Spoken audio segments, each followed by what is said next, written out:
America में चुनावों के नतीजों के बाद से ही पूरी दुनिया की नजर इस बात पर टिकी है कि अब मिडल ईस्ट का क्या होगा। ट्रंप ने अभी शपथ नहीं ली है, लेकिन उनका पुराना ट्रैक रिकॉर्ड देखते हुए ईरान का डर बढ़ने लगा है। ट्रंप क्या करेंगे, उसका क्या असर होगा, कितनी मुश्किलें बढ़ेंगी, हालात कितने बिगड़ेंगे, ये सवाल ईरान के दिल का चैन और रात की नींद उड़ा रहा है। तो वहीं दरअसल दूसरी बार अमेरिका के राष्ट्रपति चुने गए डोनाल्ड ट्रंप की इजरायली प्रधानमंत्री बेंजामिन नेतन्याहू के साथ ट्विनिंग काफी अच्छी नजर आ रही है। ईरान को लेकर दोनों का नजरिया भी एक जैसा ही होता जा रहा है। यही बात ईरान को सबसे ज्यादा परेशान कर रही है।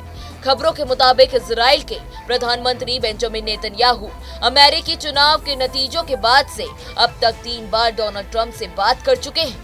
बताया जा रहा है कि इस बातचीत के दौरान राष्ट्रपति नेतन्याहू ट्रंप के साथ इजराइल आगे की प्लानिंग कर रहे हैं। बेंजामिन नेतन्याहू ने बयान जारी कर कहा था कि उनकी अमेरिका के नवनिर्वाचित राष्ट्रपति डोनाल्ड ट्रंप से 3 बार बात हो चुकी है। इस दौरान इजराइल और अमेरिका के बीच संबंधों को पहले से ज्यादा मजबूत करने पर महत्वपूर्ण चर्चा हुई। हम ईरानी खतरे के सभी पहलुओं और उसके साथ उससे होने वाले खतरों पर नजर रखे हुए हैं। हम शांति और इसके विस्तार के क्षेत्रों और अन्य क्षेत्रों में भी इजराइल के सामने बड़े अवसर देखते हैं। एक हफ्ते से भी कम वक्त में नेतन्याहू 3 बार ट्रंप से बात कर चुके हैं। ऐसे में आशंका इस बात की जताई जा रही है कि आखिर अमेरिका और इजराइल जल्द ही ईरान के खिलाफ कुछ बड़ा कर सकते हैं। इसकी सबसे बड़ी वजह है डोनाल्ड ट्रंप के पिछले कार्यालय में ईरान को लेकर उनकी नीतियां। डोनाल्ड ट्रंप लगातार कहते रहे हैं कि ईरानी शासन आतंकवाद का समर्थन करता है और मध्य पूर्व में हिंसा, रक्तपात और अराजकता का निर्यात करता है। इसलिए हमें ईरान की निरंतर आक्रामकता और साथ ही परमाणु महत्वाकांक्षा को समाप्त करना जरूरी हो गया है। वो अपने समझौते की भावना पर खड़े नहीं उतरे हैं। लिहाजा ईरान के लिए डोनाल्ड ट्रंप के रुख में किसी बड़े परिवर्तन की कोई उम्मीद नहीं जताई जा रही है। ट्रंप और नेतन्याहू के बीच हुई बातचीत के बाद ईरान के खिलाफ एक्शन लिए जाने की संभावनाएं काफी बढ़ चुकी हैं। दरअसल 1 अक्टूबर को ईरान ने इजराइल पर अटैक किया। कई रॉकेट एक साथ इजराइल पर दागे गए, जिसके बाद 26 अक्टूबर को इजराइल ने बदला लिया और ईरान पर जवाबी हमला बोला। इजराइल की ओर से स्ट्राइक के बाद ही ईरान लगातार इजराइल पर अटैक करने की धमकी दे रहा है।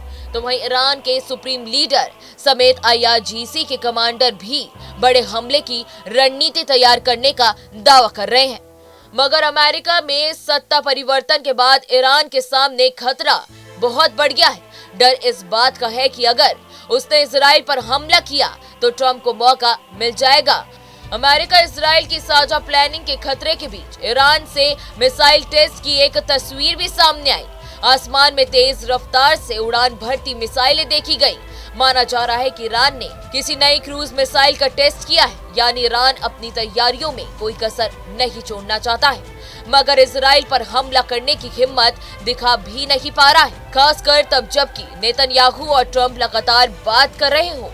डोनाल्ड ट्रंप ने जब से अमेरिका में राष्ट्रपति पद का चुनाव जीता है, तब से इजराइल में पीएम नेतन्याहू के फैसले बदल गए हैं और काफी बुलंद भी हो गए हैं। इजराइल की सेना गाजा से लेकर लेबनान तक हमले भीषण कर रही है।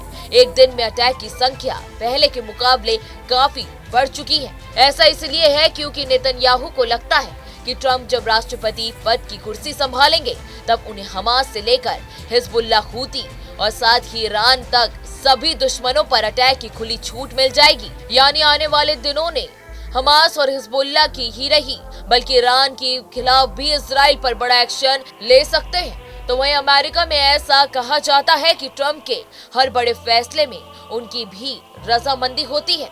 इवांस ने इजराइल के एक चैनल से इंटरव्यू के दौरान साफ किया है कि इजराइल के पास निर्णय कार्रवाई करने के लिए 20 जनवरी तक का ही समय है। ट्रंप चाहते हैं कि इजराइल अगले 8 हफ्ते में ईरान का काम तमाम कर दे।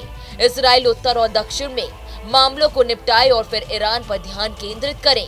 इजराइल ईरान के तेल प्रतिष्ठानों, व्यापार कंटेनरों को भी निशाना बनाए। माइक इम्बर के बयान का मतलब है कि ट्रंप की शपथ से पहले ही मिडल ईस्ट में बड़ा धमाका हो सकता है और ईरान पर इजराइल कभी भी कार्रवाई कर सकता है, यानी शांति बहाली के आसार फिलहाल नजर नहीं आते हैं। डोनाल्ड ट्रंप को ईरान का जानी दुश्मन माना जाता है। पहले कार्यालय में वो सबसे ज्यादा ईरान के खिलाफ ही मुखर रहे हैं। वर्ष 2018 में उन्होंने ओबामा कार्यकाल में हुए ईरान के साथ अमेरिका के साथ परमाणु साझेदारी को भी रद्द कर दिया था। डोनाल्ड ट्रंप ने अपने इस एक्शन पर कहा था कि हम दुनिया के आतंकवादों के प्रमुख प्रायोजक को ग्रह के सबसे खतरनाक हथियार रखने की अनुमति नहीं दे सकते। हम ऐसे शासन को अनुमति नहीं दे सकते जो अमेरिका को मौत के घाट उतारने का मंत्र देता है और जो इजराइल को विनाश की धमकी देता है। उसके पास पृथ्वी पर किसी भी शहर में परमाणु हथियार पहुंचने का साधन होने की अनुमति नहीं है। ट्रंप की यही नीति अब भी ईरान के खिलाफ बनी रहेगी। ऐसे में ईरान का परेशान होना लाजमी है। बहरहाल इस वीडियो में इतना ही। देश दुनिया की तमाम बड़ी खबरों के लिए आप हमारे साथ बने रहें और देखते रहें न्यूज़ डे। न्यूज नेशन अब व्हाट्सएप पर खबरों की ताजा अपडेट के लिए न्यूज नेशन के इस QR कोड को स्कैन करें।